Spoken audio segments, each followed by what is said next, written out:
আজ শুক্রবার, আজকে আমরা আবার চলে এসেছি। শারদ চক্রবর্তী কি আছে ভেতরে, খুবই কথাবার্তা চলছে, বাইরে থেকে শোনা যাচ্ছে। এই যে খুকু চিরাচরিত, এই যে মা আবার রুটি বেলছে। এটা অনেকে বলে যে কেন মাকে দিয়ে রুটি মাখানো হয়, বেলা হয়, তার কারণ একটাই, মা কারোর হাতে রুটি মাখা খেতে পারে না, ওই জন্য এটা মানে পছন্দ করে না।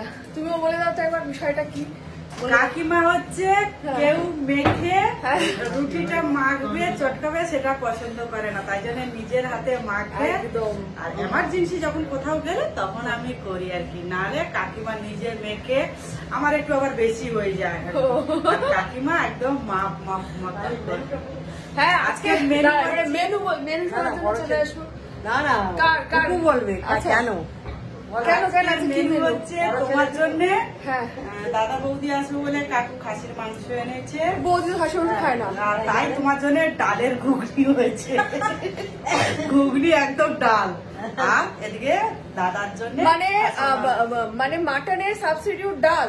হ্যাঁ ঘুগনি ডাল মানে 3টে সিটি দিয়েছে, একদম গলে জল হয়ে গেছে, তাই আমি বলি বৌদি ডাল খাবে, মানে ঘুগনিটা ডাল হয়ে গেছে, তাই তো?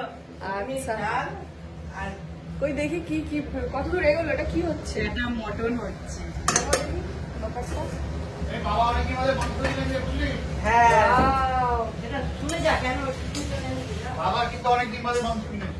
এটা কি বাবা কিনে নিয়ে এসছে? বাহ, আমি দীর্ঘ বছর পর বাবার কেনা পাঠার মাংস খাই। লু কি খাচ্ছে এটা?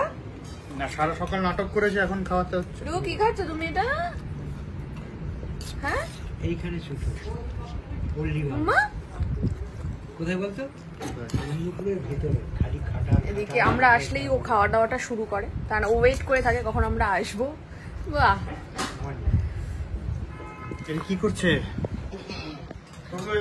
হ্যাঁ দেখছি।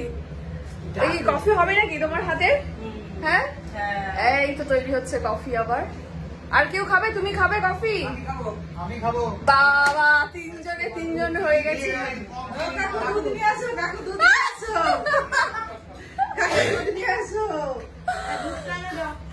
মানে যে কফি খাবে দুধ নিয়েছে, কফি খাও। না, দুধটা একটু শেষ হয়ে গেছে।